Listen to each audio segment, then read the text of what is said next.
Hello my fellow freedom builders and welcome back to the channel. Well, a while back when the whole Gamestop affair was running and there was short squeezes and so on, I made a video where I said that I actually felt like short selling was not that bad. And boy did I get some response on that. Some of you of course wrote me and said you agreed, but most people were kind of provoked and maybe a bit angry at me, saying that of course short selling was bad. My argument in the video was that short selling tends to keep prices at a more decent level and it actually exposes a lot of scam companies. But that was mostly my feeling and my experience I was talking from there.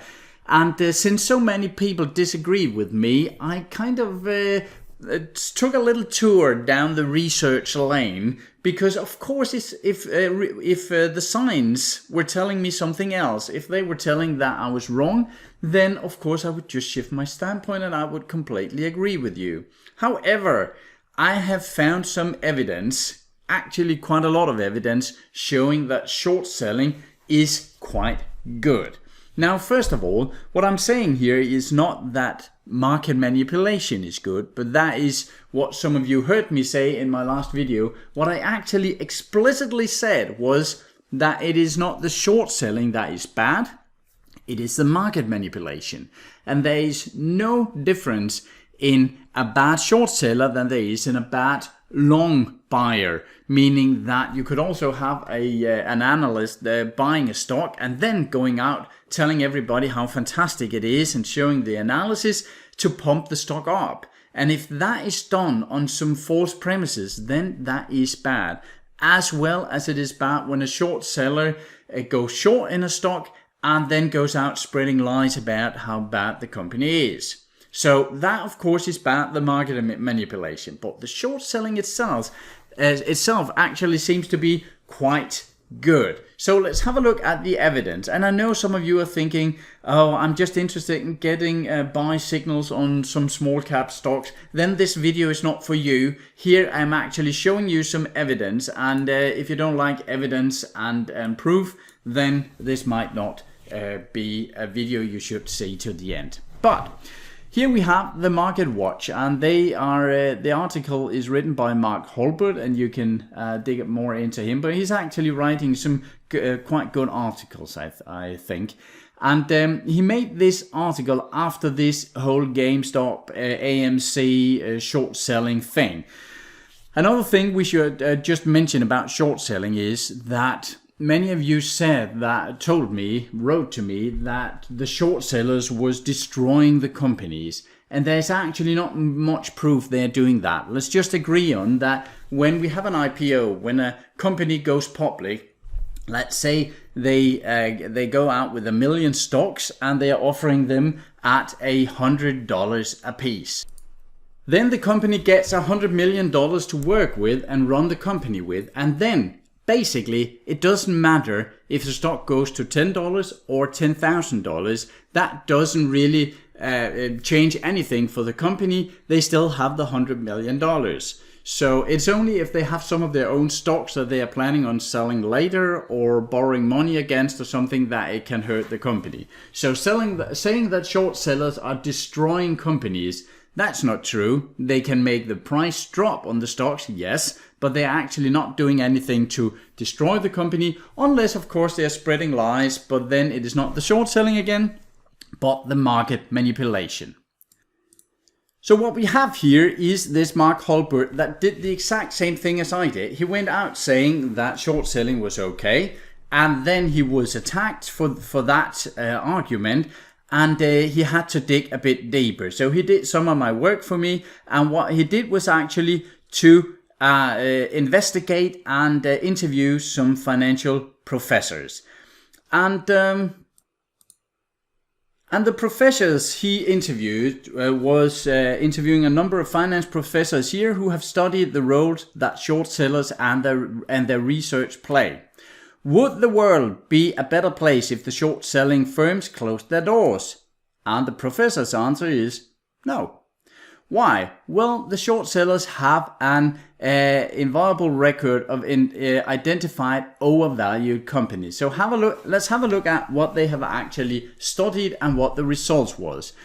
One revealing study here, and I'm just reading from this because it is basically just a quick read, and I'll link to this below so you can read the entire article yourself. But one revealing study focused on research reports published as a part of 124 short sale campaigns launched in the US over a 5-year period by 31 short selling firms. So what we have here is 21 short selling funds that have run in total 124 short sale campaigns, meaning that they have shorted a stock and maybe published a report saying why they are short this stock. The research, and this is published in the Review of Financial Studies, and it's a couple of professors, one from Stockholm School of Economics and one from the National University of Singapore. And the professors found no indication that any of these 31 firms were bear raiders intent on manipulating share prices by disseminating falsehoods, a strategy called short and distort, meaning that they short the stock and then they spread lies. In these 31 cases with 124 short sale campaigns, they found no evidence of companies doing this. Now, we know that they are there. We know that these manipulating companies are there, but out of the 21 large short selling funds that they had chosen, there were no proof of them doing actually manipulation. And that, I think, is quite interesting. Again, they could have found some, but out of these 21 firms, there were none evidence at all. So what they say is that there's no evidence that these companies are manipulating prices. On contrary, the professors found that the firms in their samples were far more right than wrong. A total of 50% of the targets are later delisted. Now, delisted, that happens, a delisting, when the company are either going bankrupt or are a scam company that is being forced to be delisted by SEC and so on. So 50% of all the stocks that these 31 firms were shorting, 50% of them were later delisted. 47% replace their auditors or see their auditors resign. That is not a good sign when your auditors are simply resigning because they don't like the way you're doing business.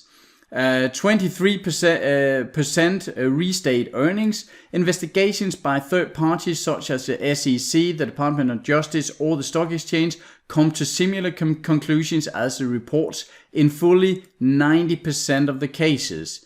So what we actually see here is that the short sellers are not the bandits here, the companies are.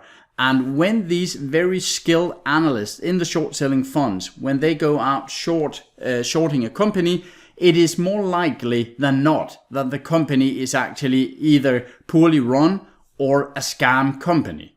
And I have one that comes to mind, and that is of course Nikola, that I'm no fan of. And I'll take that one later. Now, what this study also finds, I think, is very interesting, because normally if these short selling funds were just out for a short-term gain and they were just shorting the stock, putting out a false conclusion and forcing the stock down, then the stock price would quickly recover. But in these firms, if these firms were simply manipulating the share prices, we would see this bounce up in prices again. Now, normally, when they publish a short selling report, the targeted firm's stock fell normally 7.5% in the day the short sellers' research reports were published. But in the next 3 months, they were lagging behind the market by at least 20%. And over the subsequent 3 months, over the next 9 months, they were trailing the market by almost 30%. So that means that the short seller, yes, there were a short selling effect, but there is the same if a company go out and is long and come out with a very positive report, you also see a bounce up in the stock. So that is pretty much the same. But what we can see is that on average over the next 3 months, the shorted stock were lagging the overall market by 20%, and over the next 9 months lagging the market by 30%. So that is not the short sellers' fault. They don't have so much power that they can keep the short heat on for 9 months. Not many of them do anyway. So the professors conclude that financial markets need short sellers to function well. The short sellers in our sample are information producers who help correct mispricing and thereby help make market more efficient.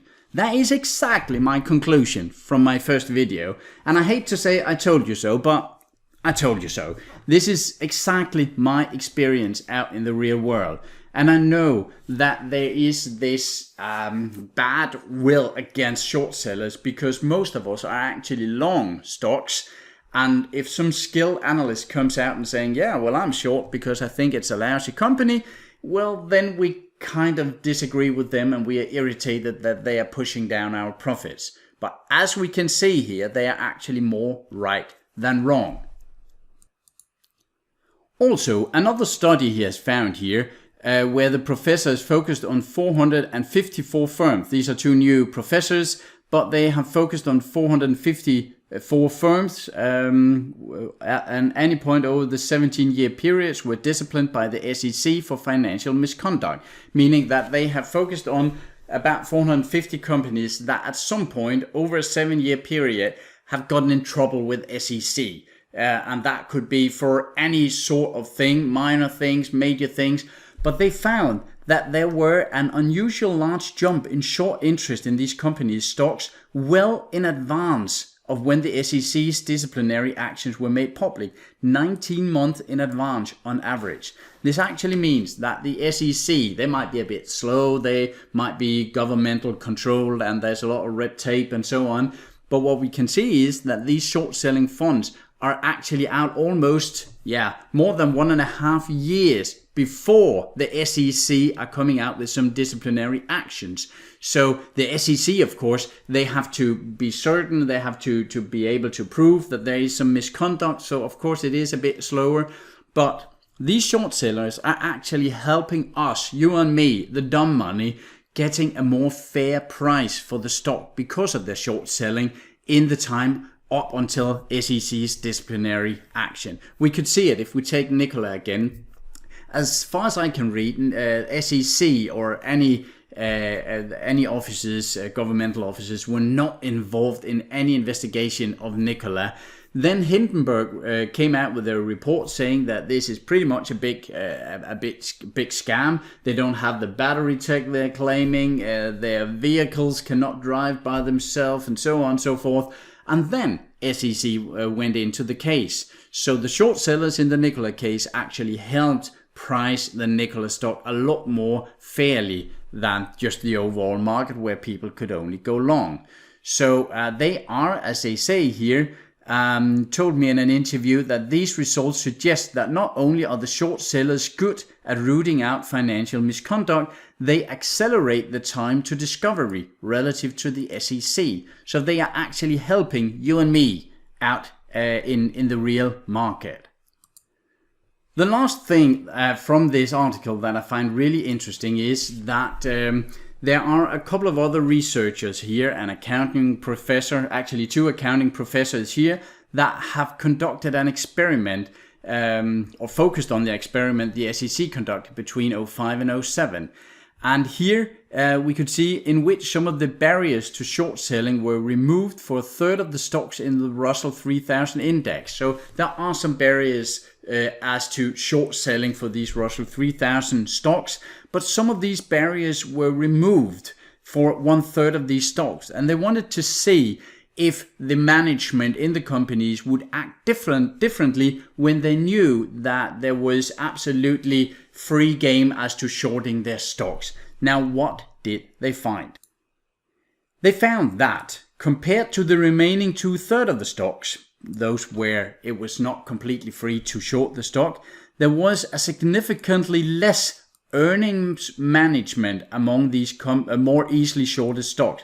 Now, earnings management, what is that? It states here, earnings management occurs when companies manipulate their books so as to report more favorable earnings. So what they could see was that the second that these stocks were completely free to short, the shorters could short them any way they wanted to, then it was easy to see that the management in the company, they were not playing around. They were not cooking the books quite as much. They were not trying to move different posts in the balance sheet or in the entire accounting process. They were actually giving a more honest picture of the company, because they didn't want to pump the price up in a way where they could then be shorted and be shown a big loss in the stocks here. So the shorters seemed to keep the management more honest in their accounting and their earnings management. That, I think, is some very good and interesting teaching from this article. So what the article concludes here is that, of course, not all short sellers are upstanding citizens, and I'm not claiming that they are. No doubt that some engage in unethical and even illegal behavior, but then the same can be said about some analysts and investors who focus only on the long side, exactly as I said in my first video about it, as well as those corporate officers and directors who manipulate earnings reports. So please, let's stop writing the story of the Gamestop saga as a polarized one between good and evil. One balance, according to the professors with whom I spoke, were better off because many short sellers are keeping companies honest and trying to keep some stocks from becoming overvalued. That is exactly my point. And I can't tell you how thrilled I am that this is actually proven in several studies now. Again, I'm not shorting stocks myself. I think I've done so 3 times in my entire life in some very, very extraordinary situations. But otherwise, I'm just a long-only investor. I just don't mind that there are short funds out there, because when I go into a stock, I'm not as well educated as these shorters. I don't have the same level of information. So therefore, when they short, when they can see something that I can't see in the company, well, then I am in that lucky position that I'm getting the stock at a cheaper price. And if I have done my work right, and it is a good company and the trend is there and so on, then I'm just getting the stock with a discount due to the shorters that is actually keeping the price fair. So I tend to agree with this guy, Mark Holbert here, and of course you can disagree and you might still be able to find some other evidence, maybe also professors showing that it is bad, but I wanted to show this page of the side of the coin here, because it is one that is not oftenly talked about in public. I often hear the shorters described as some bandits and raiders and so on, and what this actually shows is that we pretty much all benefit from their shorting in the stock market. That's all for now, and remember to subscribe, remember to hit the like button, and take care of yourself and your money out there. I'll talk to you again shortly. Bye for now.